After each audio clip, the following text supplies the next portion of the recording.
The alarm screamed through the bridge of the USS Endeavour as Captain Jake Morrison rushed to his command chair. His fingers moved quickly across the control panel while his crew waited for orders.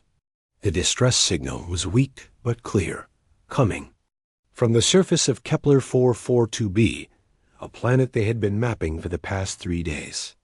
"Sir, the signal is definitely alien," reported Lieutenant Ben Clark from his station. "It's not using any human communication patterns we know." Jake studied the readings on his screen. The planet below was mostly desert with scattered mountains and a few small oceans. They had found no signs of intelligent life during their initial scans, which made this distress call even more mysterious. "Can you tell where it's coming from?" Jake asked.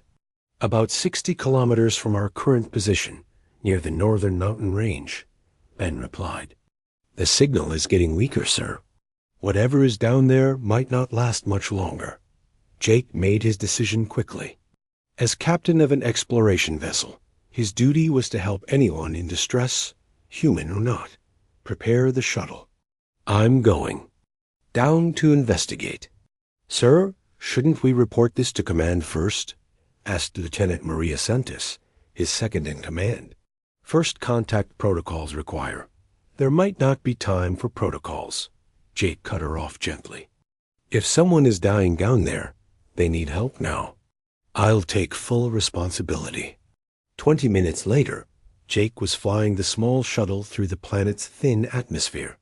The desert landscape stretched endlessly below him, broken only by jagged rocks and deep canyons. His scanner finally picked up the source of the distress signal. A crashed ship half buried in the sand at the base of a tall cliff. The alien vessel was unlike anything Jake had ever seen.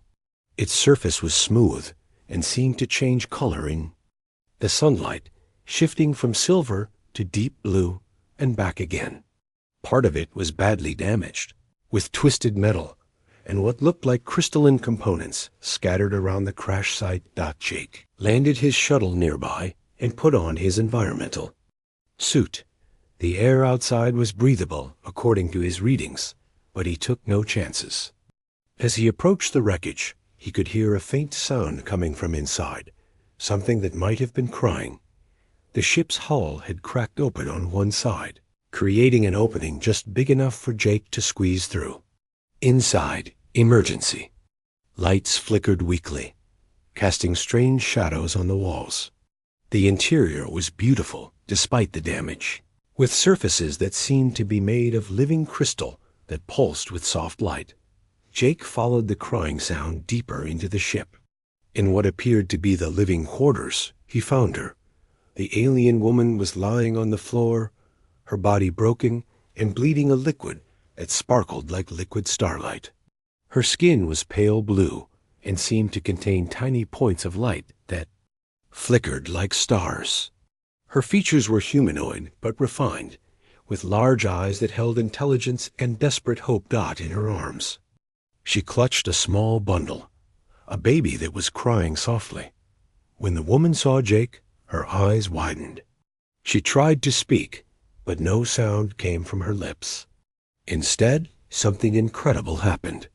Jake felt her voice inside his mind, speaking words he could understand, even though she had never learned his language. "Please," her mental voice was weak but clear. "Please help my daughter."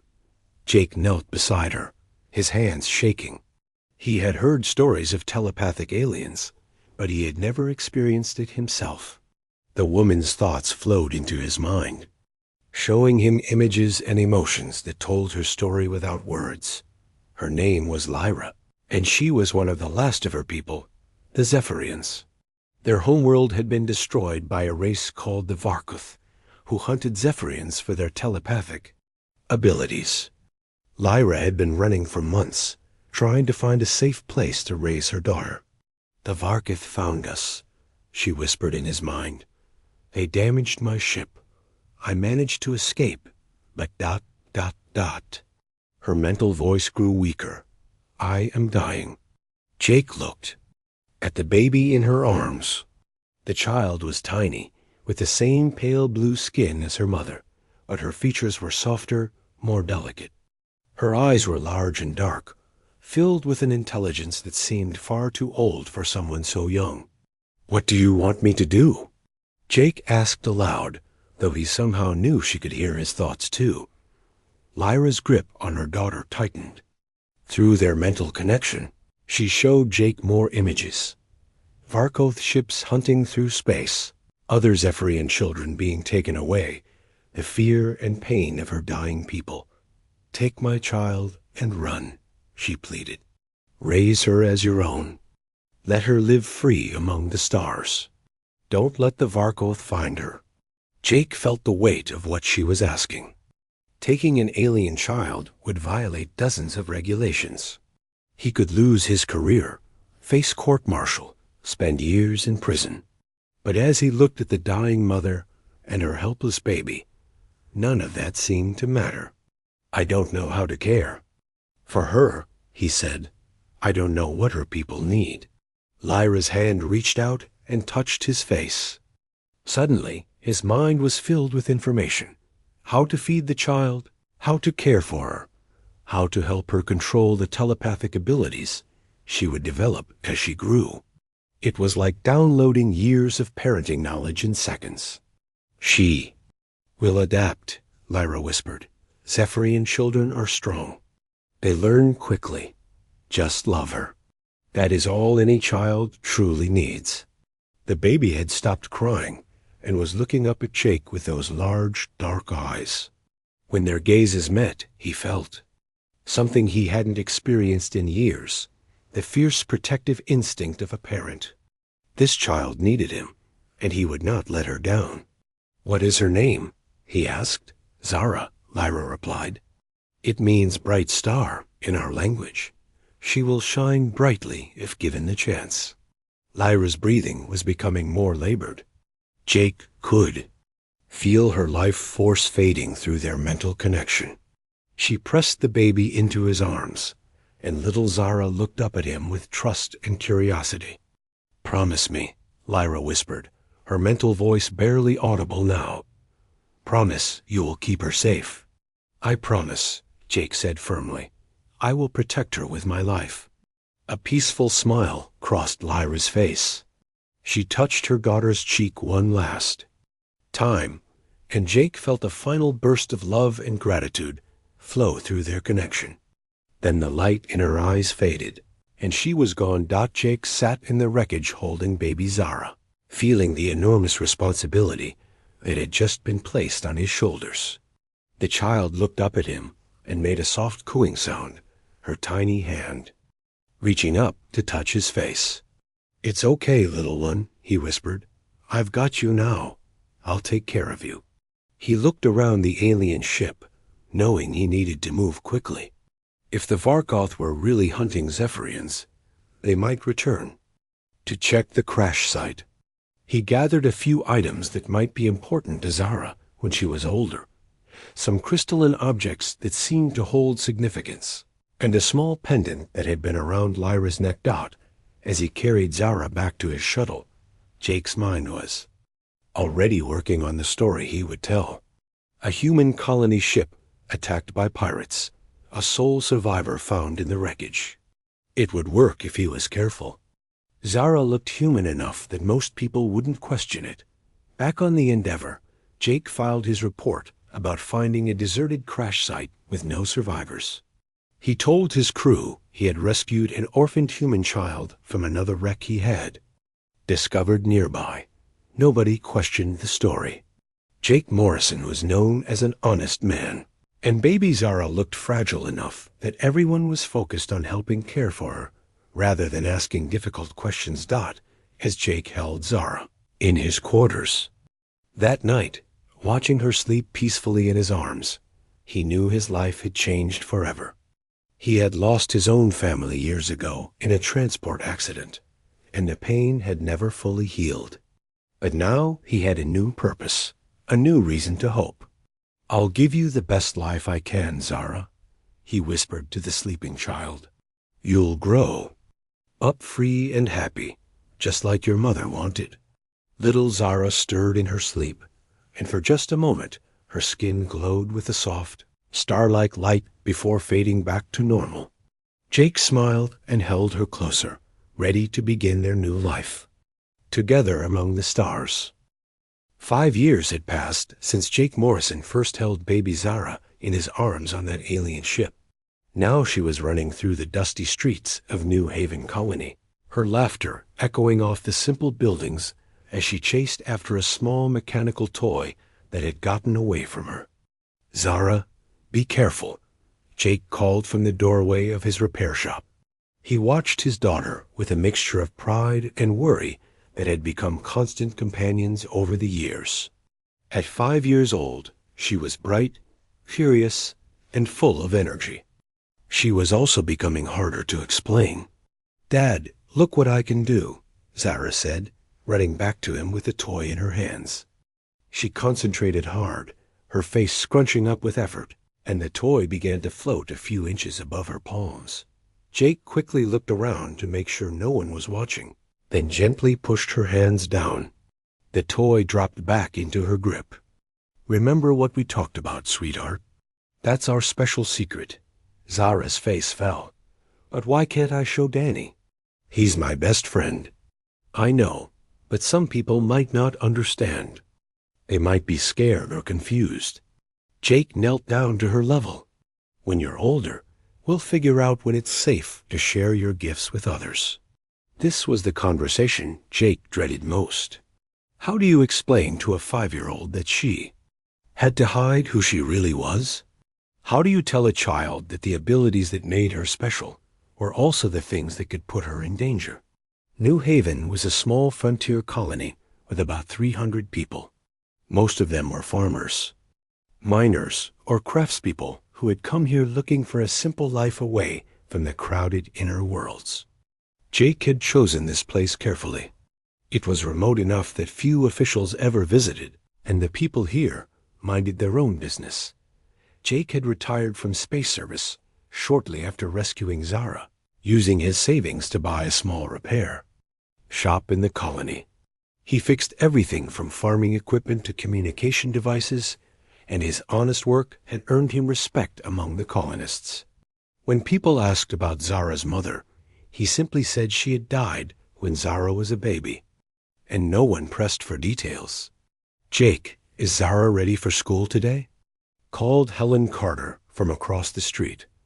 Dr. Carter was the colony's only doctor, a kind woman in her 50s who had taken on the role of Zara's unofficial grandmother. She had been the first person to examine Zara when they arrived, and Jake had been terrified she would notice something unusual about the child's biology. "Her temperature runs a little low," Helen had said after that first checkup, "and her reflexes are remarkably quick. But some children are just different. She's perfectly healthy." Jake had never known if Helen suspected anything, but she had never asked questions that made him uncomfortable. Instead, she had simply become part of their small family, helping with childcare when Jake was working and teaching Zara things that Jake wasn't sure how to explain. "Coming, Dr. Helen," Zara called back, skipping toward the small building that served as the colony's school. She turned back to wave at Jake. "Bye, Dad. I'll be good." Jake watched her go, his heart full of love and worry. Zara was starting to ask more questions about why she was different. Her skin sometimes seemed to shimmer in certain lights, especially when she was emotional. Her eyes could see things in the dark that others couldn't. And the telekinetic abilities were getting stronger.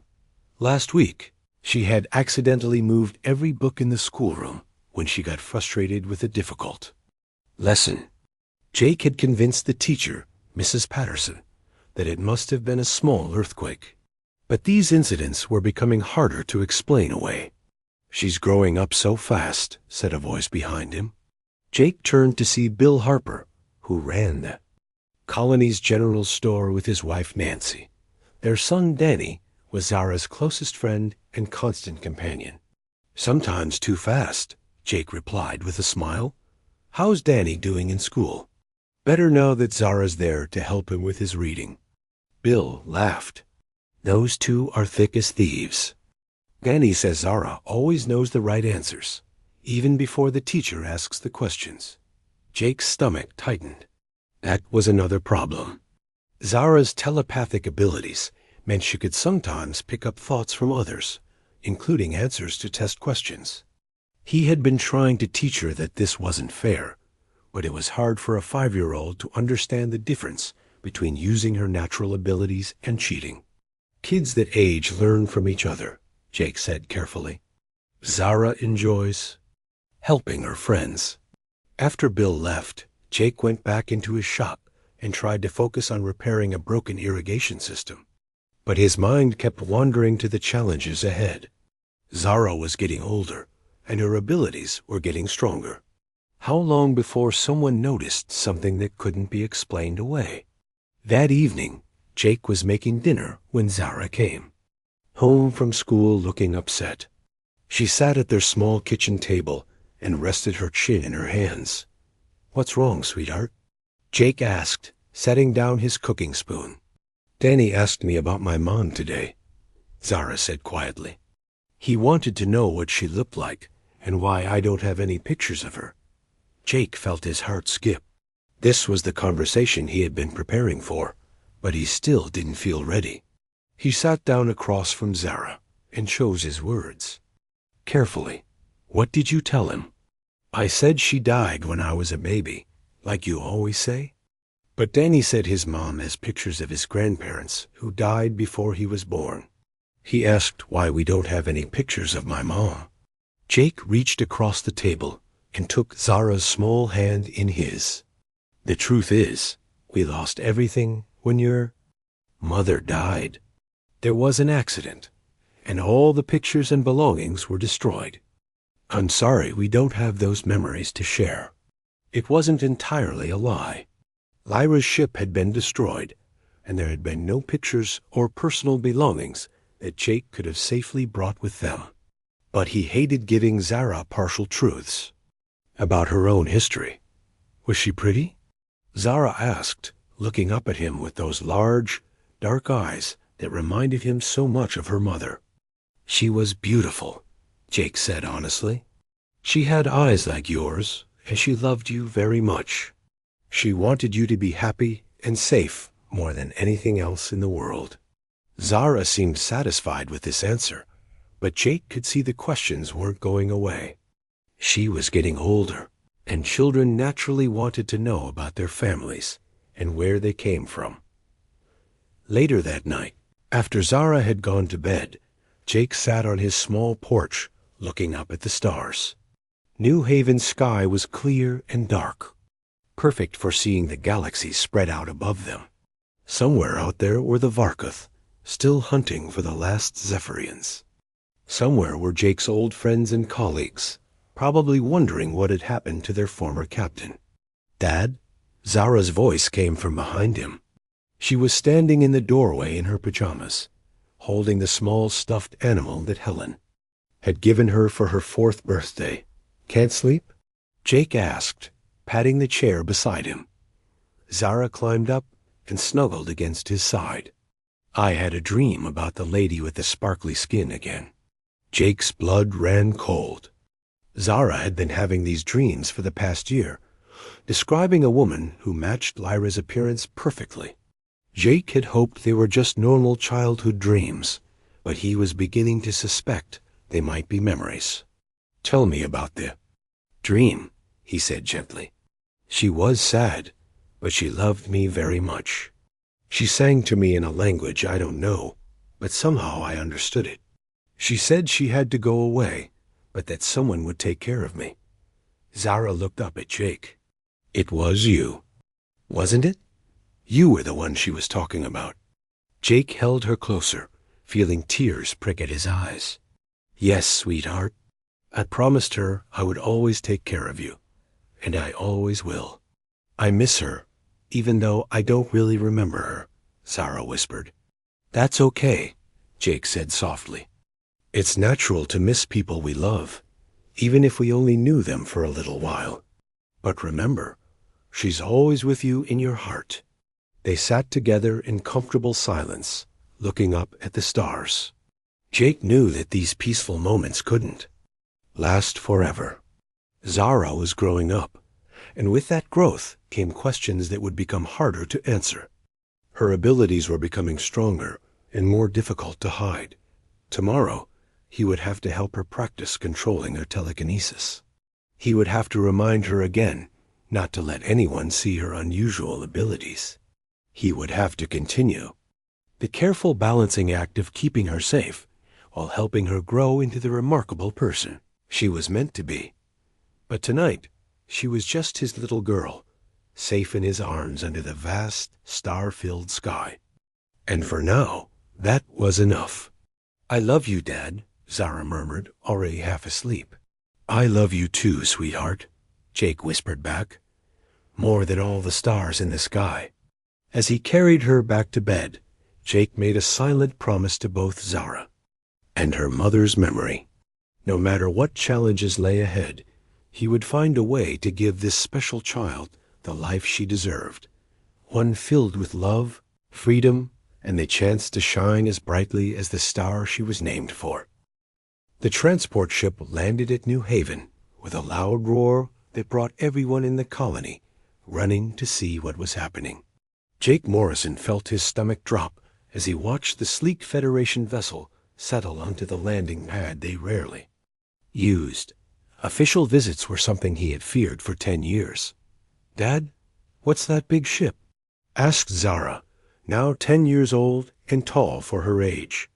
Her dark hair caught the sunlight as she stood beside him, and Jake noticed again how her eyes seemed to hold flecks of silver that weren't quite human. "Looks like we have visitors from the Federation," Jake said, trying to keep his voice calm. "Probably just a routine survey mission." But Jake knew there was nothing routine about this. New Haven had been deliberately chosen for its isolation. Federation ships didn't just drop by for friendly visits. A ship's ramp lowered, and out stepped a woman in a crisp blue uniform. She was followed by 3 other officers and a small team of technicians carrying scanning equipment. The woman in charge was tall and confident, with short brown hair and sharp eyes that seemed to miss nothing. "I am Commander Lisa Hayes of the Federation Survey Corps," she announced to the gathered colonists. "We're here to conduct a routine evaluation of New Haven for potential Federation membership." Jake felt Zara tense beside him. Over the years, she had developed an ability to sense emotions from others, and right now she was picking up his fear and confusion. "What's wrong, Dad?" she whispered. "You feel scared." "Nothing's wrong, sweetheart," Jake lied. "Just surprised by the visit." But Zara's abilities had grown stronger over the past 5 years. She could now read surface thoughts from people nearby, move objects with her mind without much effort, and her skin would sometimes glow faintly when she was emotional. Jake had taught her to control these abilities, but stress made them harder. To hide, Commander Hayes began her inspection of the colony, visiting homes and businesses and asking detailed questions about the settlement's history. When she reached Jake's repair shop, she spent a long time looking through his records. "You've been here 10 years, Mr. Morrison," she said, studying a datapad. "Previously served as a starship captain. That's quite a career change." "I wanted a quieter life," Jake replied. "Better place to raise my daughter." Hayes looked at Zara, who was helping organize tools in the corner of the shop. "And your daughter's mother?" "Died when Zara was a baby," Jake said, the familiar lie feeling heavier than usual. "Transport accident." "I'm sorry for your loss," Hayes said, but her eyes remained sharp and calculating. "No other family? Just the 2 of us." That evening, Jake noticed Hayes talking quietly with several colonists, including Dr. Helen Carter and the Harpers. He tried not to worry, but when Zara came home from playing with Danny, she looked troubled. "Danny's parents were asking him weird questions about me," she said, sitting at their kitchen table. "They wanted to know if I ever did anything strange or unusual." Jake's hands stopped moving as he prepared their dinner. "What did Danny tell them?" He said no, but I could feel that he was lying. Zara looked up at Jake with worried eyes. Dad, he knows about my abilities, doesn't he? Jake sat down across from her. Over the years, he had suspected that Danny might have noticed something, but the boy had never said anything directly. What makes you think that? Jake asked gently. Last week, when I got upset about the math test and made all the pencils fall off everyone's desks, Danny wasn't surprised like the other kids. He just looked at me like he already knew I could do things like that. Jake rubbed his forehead. This was becoming more complicated than he had feared. Have you ever talked to Danny about your abilities? No, but sometimes when we're playing, I forget to be careful. I think he's figured it out on his own. Zara's voice got smaller. Am I in trouble? No, sweetheart. You're not in trouble. But we might need to have an honest conversation with Danny and his parents soon. The next day brought even bigger problems. Jake was working in his shop when he heard a commotion from the school. He ran outside to see children streaming out of the building, many of them crying or looking scared. What happened? He asked Mrs. Patterson, the teacher. There was some kind of electrical surge, she said, looking confused. Every computer and data pad in the room just went crazy at the same time. The lights flickered, and some equipment started floating in the air. Jake's heart sank. He looked around for Zara and found her standing with Danny near the edge of the crowd. Even from a distance, he could see that she had been crying. It was my fault, Zara whispered when Jake reached her. Commander Hayes was asking me questions about my family, and I got scared and angry, and then everything just happened. Danny stepped protectively in front of Zara. It wasn't her fault, Mr. Morrison. The commander was being mean, asking the same questions over and over. Jake knelt down to both children's level. What kind of questions? She wanted to know about Zara's mom, and why Zara sometimes knows things before other people say them. Danny explained. When Zara said she didn't know, the commander said she was lying.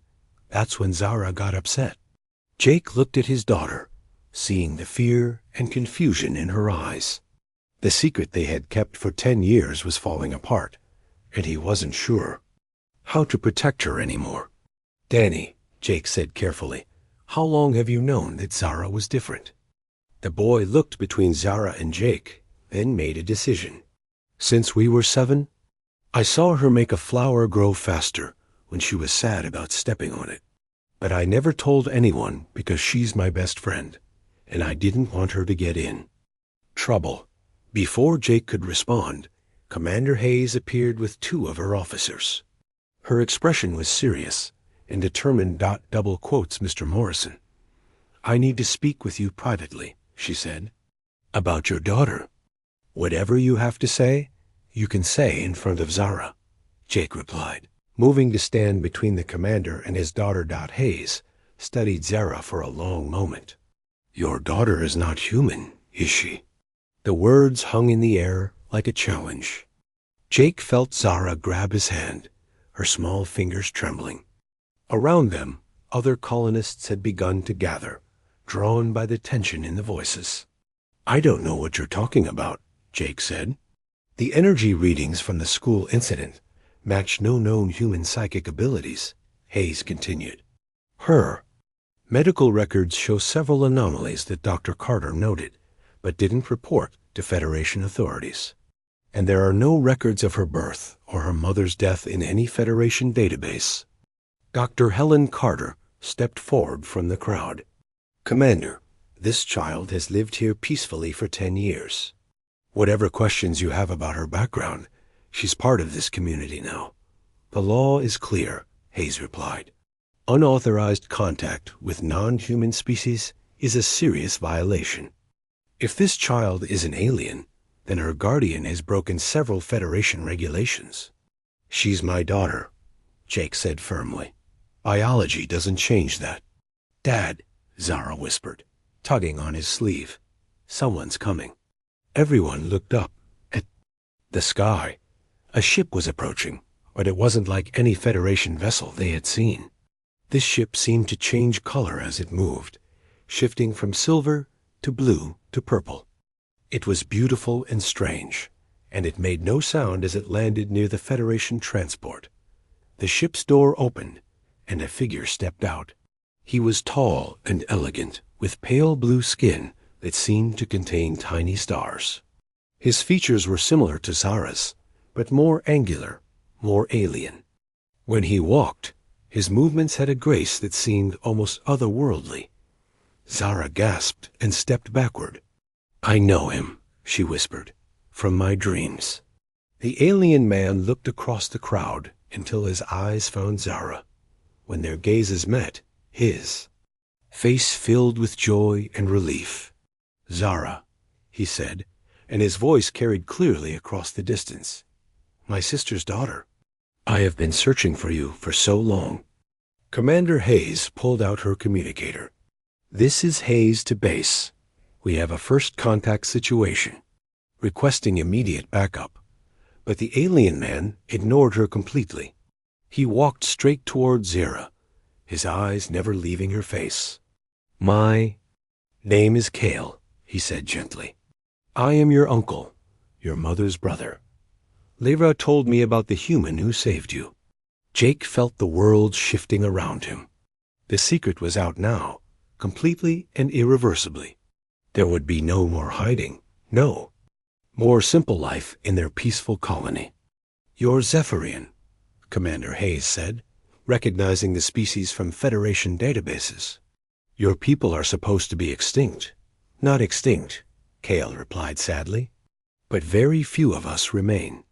We have been searching for survivors, especially the children who were lost when our world was destroyed."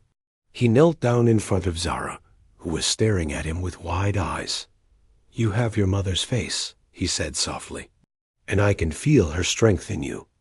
"Are you really my uncle?" Zara asked in a small voice.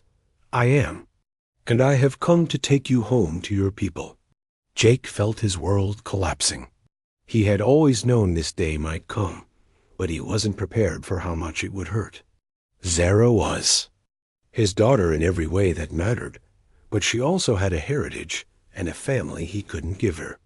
"She is home," Jake said firmly. "This is her home, with people who love her." Kale looked at Jake with respect and gratitude. "You saved her life and raised her with love. My sister chose well when she trusted you. But Zara needs to learn about her heritage, her abilities, her people's history." "I won't let you take her," Jake said, his voice shaking with emotion.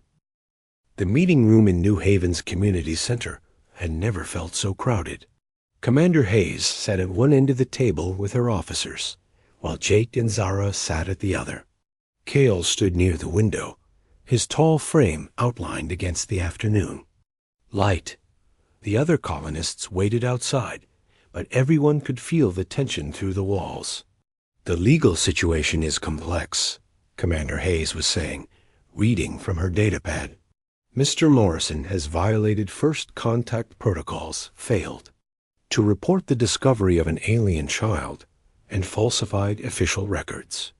These are serious charges that could result in imprisonment." Jake's hands clenched into fists under the table. "I saved a dying child's life. That's not a crime." "The Federation has specific procedures for situations like this," Hayes replied. "There are protocols to follow, proper channels for alien contact." "A baby would have died while you filled out paperwork," Jake shot back. "I did what any decent person would do." Kale turned from the window. "Commander, may I tell you about my people and what happened to us?" Hayes nodded, though she looked uncomfortable with the alien's presence. Kale's voice was calm, but filled with deep sadness. "The Zephyrians once lived on a beautiful world called Lumina. We were a peaceful people who valued art, music, and the connections between all living things. Our telepathic abilities allowed us to understand each other in ways that prevented war and conflict." He paused, looking at Zara with gentle eyes. Then the Varkoth Empire found us. They wanted to capture our people and use our telepathic abilities for their military purposes. When we refused, they attacked our world. Zara had been listening, quietly, but now she spoke up. What happened to everyone? Most of our people died defending our world, Kale said softly. The few who escaped scattered across the galaxy, hiding wherever we could. I have spent the last 10 years searching for survivors. How many of you are left? Jake asked. Perhaps 50 adults and a dozen children, Kale replied. Zara is one of the youngest survivors. Her telepathic abilities are already stronger than most adult Zephyrians. She could help our people rebuild. Commander Hayes made notes on her. Datapad, this doesn't change the fact that Federation law was broken. Your Federation law says I'm a criminal for saving a child's life? Jake asked angrily. The law exists to protect both humans and alien species, Hayes said. Unauthorized contact can lead to misunderstandings, conflicts, even wars. Dr. Helen Carter had been sitting quietly in the corner, but now she stood up. Commander, I've been Zara's doctor for 10 years. I've watched her grow up in this community. She's never been a threat to anyone. She caused significant property damage at the school yesterday, Hayes pointed out. She's a 10-year-old child who got scared and lost control, Helen replied firmly. Human children throw tantrums too. They just don't have telepathic abilities. Zara had been getting more upset as the adults argued about her future. Suddenly, every glass and metal object in the room began to vibrate slightly. Jake quickly put his hand on her shoulder. It's okay, sweetheart, he whispered. Just breathe. Kale noticed what was happening and moved closer. Zara, may I help you? She looked up at him with scared eyes and nodded. Kale knelt beside her chair and gently placed his hand over hers. Immediately, the vibrating stopped and a sense of calm filled the room. How did you do that? Zara asked in amazement. It's something all Zephyrians learn, Kale explained. We can share our emotional control with others through touch. Your mother was very good at it. Will you teach me? If you come with me, I can teach you many things about your heritage. Jake felt his heart breaking. He could see the wonder in Zara's eyes as she talked with her uncle. For the first time, she was meeting someone who truly understood what she was going through. Where would you take her? Jake asked quietly. We have a ship, Kale said. Not large, but it's home to the last of our people. We travel from system to system, never staying in one place too long. The Varkov are still hunting us. That's no life for a child, Helen said firmly. Always running, always hiding. Here she has stability, friends, a real home. Here she has to hide who she really is, Kale replied gently. On our ship, she can be herself completely. She can learn to use her abilities without fear. Commander Hayes cleared her throat. The Federation will need to take custody of the child while we sort out the legal issues. There are proper facilities. No, Zara said firmly, surprising everyone. I won't go to some Federation facility. She stood up and looked around the room at all the adults who were deciding her future. You're all talking about what's best for me, but nobody has asked what I want. What do you want, sweetheart? Jake asked gently. Zara took a deep breath. I want to know about my mother and my people. I want to learn how to control my abilities so I don't accidentally break things. But I also want to stay with my dad and my friends. She looked at Kale. Uncle Kale, can you tell me about my mother? Kale smiled and nodded. He placed his hand on Zara's forehead, and suddenly the room filled with gentle light. Everyone could see images floating in the air, memories that Kale was sharing through his telepathic abilities. They saw Lyra as a young woman, laughing and dancing under alien stars. They saw her singing lullabies to baby Zara. They saw her working in beautiful crystal gardens and playing music that sounded like wind chimes mixed with ocean waves. She was an artist, Cale explained as the images faded. She could grow crystal, sculptures that sang different melodies depending on the light. She wanted you to grow up surrounded by beauty and creativity. Tears were running down Zara's face. She was beautiful. She was, and she loved you more than anything in the universe. Jake wiped his own eyes, feeling the depth of Lyra's love for her daughter, but he also felt a stab of jealousy. Cale could give Zara something Jake never could, a real connection to her birth family. Danny Harper suddenly burst through the door, ignoring the adults who tried to stop him. Zara, my mom says you might have to go away. Danny, you shouldn't be here, Commander Hayes said sternly. She's my best friend, Danny said, running to stand beside Zara. You can't take her away. It's okay, Danny, Zara said, taking his hand. Nobody's taking me anywhere I don't want to go. She looked around the room again. I have an idea.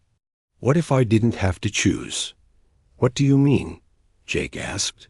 What if Uncle Cale and the other Zephyrians came to live here on New Haven? Then I could learn about my heritage and still stay with my family and friends. Cale looked surprised. Zara, we can't stay in one place. The Varkoth would find us. But what if you didn't have to run anymore? Zara asked. What if the Federation protected you? Commander Hayes sat up straighter. That's actually not impossible. If the Zephyrians were willing to share their knowledge with the Federation, we could offer them protection and citizenship. You would do that? Cale asked suspiciously. Federation is always interested in peaceful contact with new species, Hayes said. Your telepathic abilities could be valuable for communication and diplomacy. And your artistic knowledge could enrich our culture. Jake could see hope growing in Cale's eyes. The others would need to agree. We've been running for so long, it's hard to imagine staying in one place.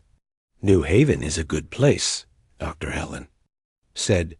We're used to taking care of people who need a fresh start. Over the next several hours, they worked out a plan. Cale would contact the other Zephyrian survivors and ask if they wanted to try settling on New Haven. Commander Hayes would recommend that the Federation offer them protected status in exchange for cultural and scientific exchange. As for Jake's legal troubles, Hayes agreed to report that he had acted to save a child's life in an emergency situation. The fact that his actions had led to successful first contact with a new species would work in his favor. What about school? Danny asked. Can Zara still come to school with me? I don't see why not, Hayes said with a small smile. Though we might need to make some adjustments for her unique abilities. That evening, Jake and Zara sat on their porch watching Cale's ship in the distance. Other colonists had brought food and supplies to the Zephyrian crew, and there was a sense of excitement in the air. Are you scared about meeting the other Zephyrians? Jake asked.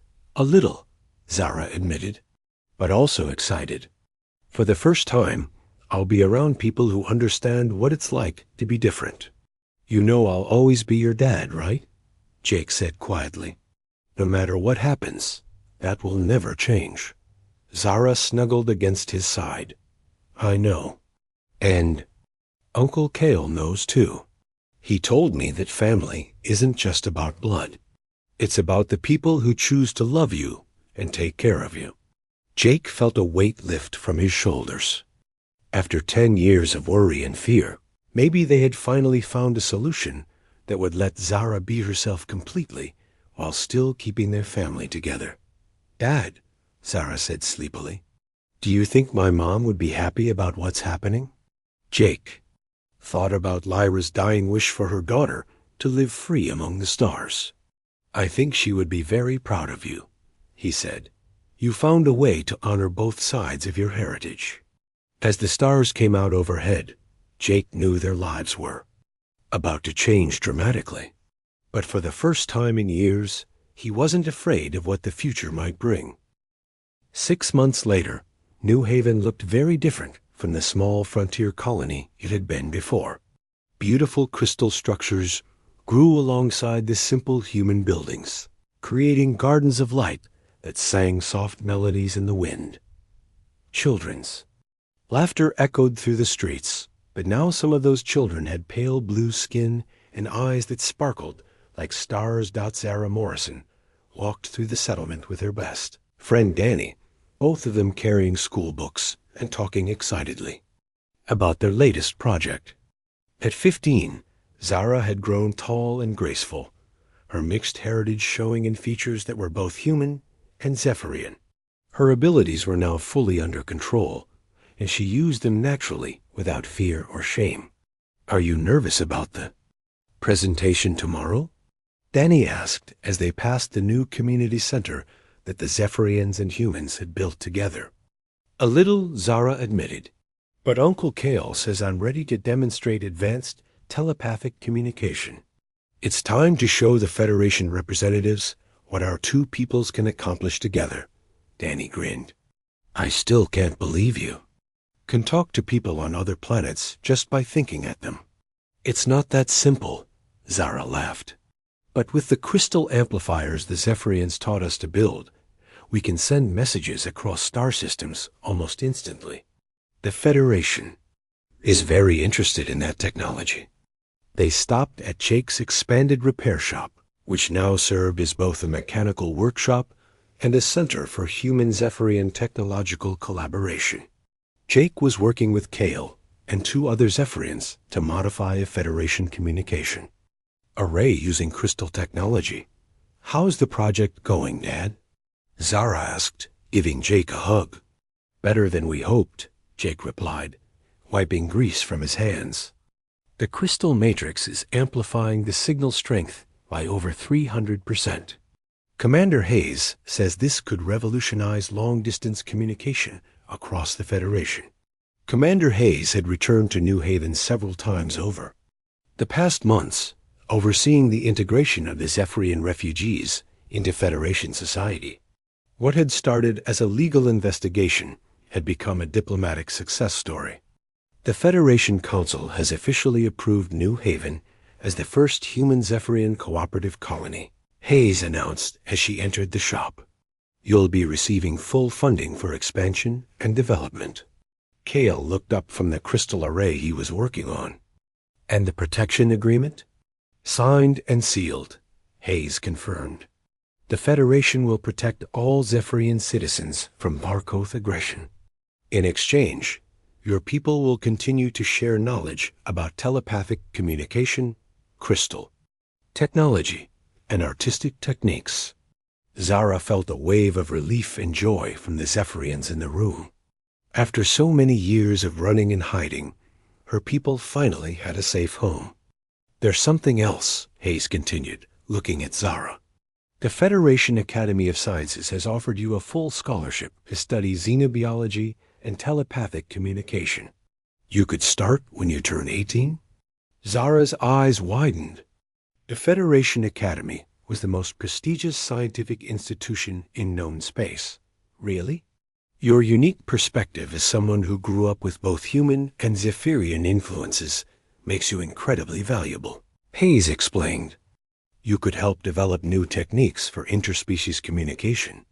Jake felt a familiar pang of worry. "She's still just 15. There's plenty of time to think about her future." "Of course," Hayes agreed. "But I wanted her to know the opportunity exists." That evening, the entire community gathered for their weekly celebration in the central plaza. This had become a tradition that combined human and Zephyrian customs. The humans contributed food and music, while the Zephyrians created light displays and shared stories through their telepathic abilities. Zara sat with her extended family, Jake on one side, Kale on the other, with Danny and his parents nearby. Dr. Helen Carter was teaching a group of human children how to tend the crystal gardens, while several Zephyrian adults worked with human engineers to plan new buildings. "Look how far we've come," said Nancy Harper, Danny's mother. 6 months ago, Most of us had never seen an alien. Now we're raising our children together. It hasn't always been easy, admitted Bill Harper. Learning to communicate with telepaths takes practice. Cale smiled. Learning to live with non-telepaths has been equally challenging for us. We're used to knowing what everyone is thinking and feeling. Privacy is a difficult concept for Zephyrians to understand. But we're figuring it out, added Elena, one of the other Zephyrian adults. Your human concepts of individual choice and personal freedom have enriched our culture. Dr. Helen Carter joined their group, looking tired but happy. The medical exchange program is going better than expected. Zephyrian healing techniques are helping us treat conditions we never understood before, and our human medicine is helping. The Zephyrians adapt to new environments. What about the children? Jake asked. How are the mixed groups doing in school? Wonderfully, Helen replied.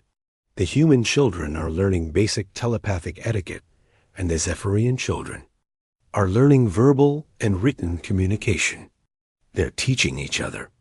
Zara watched a group of human and Zephyrian children playing together nearby. They had created their own games that combined both cultures, and their laughter sounded the same regardless of their species. Danny, she said thoughtfully, do you ever regret that everything changed so much? Danny considered the question seriously. Sometimes I miss how simple things used to be, but I wouldn't trade what we have now for anything. Learning about different cultures makes everything more interesting. Plus, he added with a grin, having a best friend who can move things with her mind is pretty cool. Later that night, Zara and Jake walked home together under a sky filled with both Earth's familiar constellations and the lights from Zephyrian crystal gardens. Dad, Zara said, I've been thinking about what Commander Hayes said about the Academy. Jake's stomach tightened. What about it? I do want to study xenobiology and help develop better communication between species. But I don't want to leave New Haven. This is my home. Jake felt relief wash over him. There might be other ways to pursue that kind of work. Dr. Carter has been talking about establishing a research center here. That's what I was thinking. Zara agreed. We could bring students and researchers here instead of me going away. New Haven could become a center for interspecies cooperation. They reached their house, which Jake had expanded over the years to include a workshop for Zara's crystal research and a meditation room designed according to Zephyrian principles. Zara, Jake said as they sat on their porch, I want you to know how proud I am of you, not just for your abilities or your accomplishments, but for the person you've become. I had good teachers, Zara replied, leaning against his shoulder, both human and Zephyrian. Your mother would be amazed to see what you've built here, Jake continued. When she asked me to take you and run, I don't think either of us imagined you'd end up bringing two species together. Zara pulled out the small crystal pendant she always wore, the one Jake had taken from Lyra's ship 15 years ago. In the moonlight, it glowed softly with an inner light. I think she knew, Zara said quietly. In her final moments, she saw something in you that told her you wouldn't just keep me safe. You'd help me become who I was meant to be. And who is that? Jake asked with a smile. Zara thought for a moment. Someone who belongs to both worlds, but isn't limited by either one. Someone who can help others find their place in the universe, just like you helped me find mine. As if responding to her words, the crystal gardens throughout New Haven began to glow brighter, their songs harmonizing into a beautiful melody that could be heard across the settlement. It was a sound that represented everything they had built. Together, different voices, joining to create something beautiful, and New Dot the next morning brought news that would change their lives again. A message had arrived through the new communication system from a distant star system. Another group of Zephyrian survivors had been found, along with refugees from 3 other species that had been displaced by the Varkoth Empire. They're asking for help, Cale reported to the assembled community. They want to know if New Haven would welcome more refugees. Zara looked around at the faces of her neighbors, human and Zephyrian alike. She saw the same determination and compassion that had defined their community from the beginning. "Of course we'll help them," she said, speaking for everyone. "That's what families do." As the community began planning for the new arrivals, Zara realized that her story was far from over. She had begun life as a refugee child saved by a compassionate human. Now she was helping to build something much larger, a place where any being could find safety, acceptance, and the chance to contribute their unique gifts to something greater than themselves. Standing between her father, Jake, and her Uncle Cale, surrounded by the family and community they had built together, Zara knew that her mother's dying wish had been fulfilled beyond all expectations. She had lived free among the stars, and now she was helping others do the same. The story that began with desperate words, "Take my child and run," had become something beautiful, a tale of how love and acceptance could overcome any barrier, whether it was distance, prejudice, or the vast emptiness between the stars.